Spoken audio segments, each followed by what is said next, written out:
Free energy. Sino ba sa atin ang hindi nakakaalam tungkol sa free energy generator devices?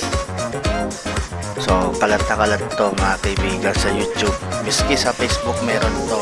At napapawaw yung mga nagko-comment dito. Ngayon, gagawin ko ngayon ng debunk kung totoo ba to or hindi. Yan. So, knowledge ko ang susi rito, mga kaibigan. And let's do this, mga kaibigan. Bago ang lahat, mga kaibigan, may gusto kong mga taong gusto kong batiin. Shoutout sa inyo, mga kaibigan. Sila yung mga masisipag na mag-comment sa comment section ko. So, yan. So, dito mga kaibigan, napapansin nyo, meron siyang coil. At hindi lang siya ordinary na coil, kundi magnetic coil. Kung mapapansin nyo yung kanyang balat, medyo mapula-pula, no? So, kumuha siya ng takip ng garapon at pinutasan sa gitna at nagawin niya tong series. Siguro ang gusto niya rito is, ewan ko lang kung DC to sa tingin ko naman diesel eh. So kapag DC kasi ganito, no? Parang ang labo. Parang ang labong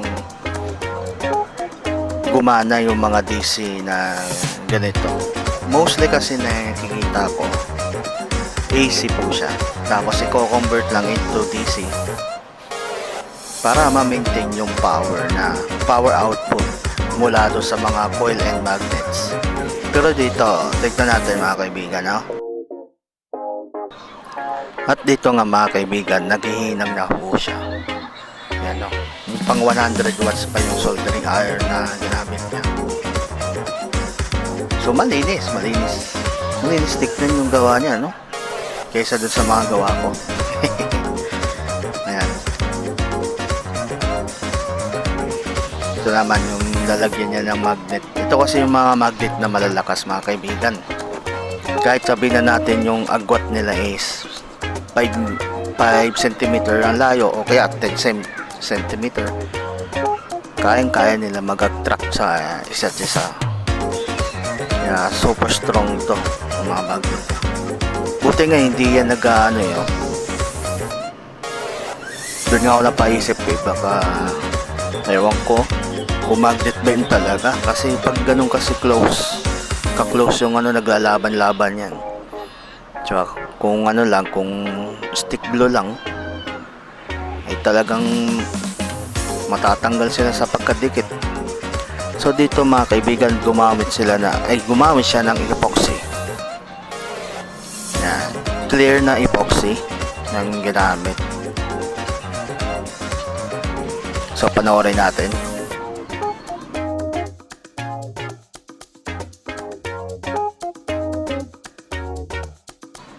Ito nga pala mga kaibigan, bago ko makalimutan, ang ginagawa niya to, windmill po. Windmill yung ginagawa niya. Yan. Hindi ko na pinakita kasi baka makapirate tayo. So ito na, lagay na siya niyan. Yan mga kaibigan, binuhusan niya ng epoxy. At yung may coil, binuhusan niya rin ng may epoxy. Yun o. Wala kayang bubbles yan.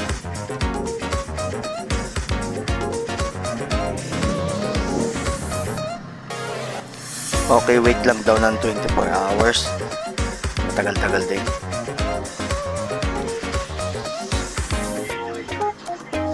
So, dyan sa part na niniskip ko na. Kasi binuo lang naman niya yung blade. Dito mga kaibigan, kung mapapansin nyo, nilagay niya yung magnet. Ayan o.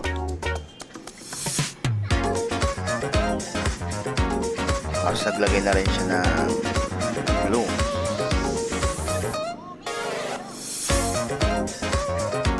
At naglagay yata siya ng pampasilip doon. Yan, ayos May lock pa.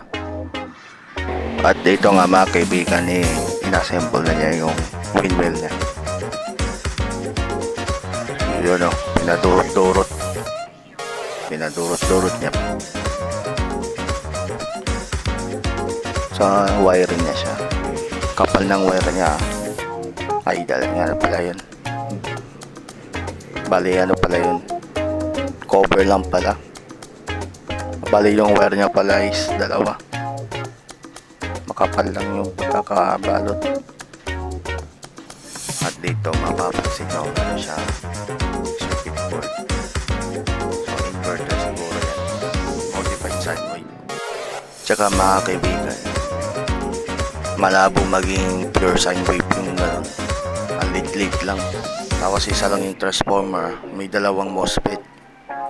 Posible yun. Ito. Ayan, mabilis na kayong ikot. Una niya sinaksak yung electric pan niya, at yung isusunod niya ang ilaw, condensant, inailaw.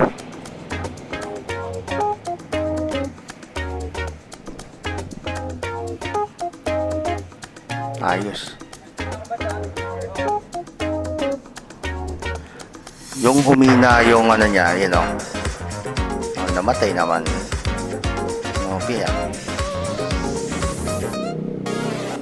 Alam niyo yung pagkapatay sindi ng ilaw, yung something na yun.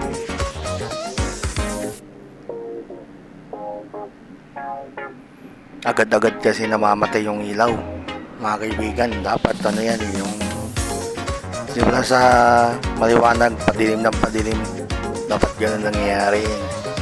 Dito hindi, bigla siyang patay talaga pag hininpo mo yung ano.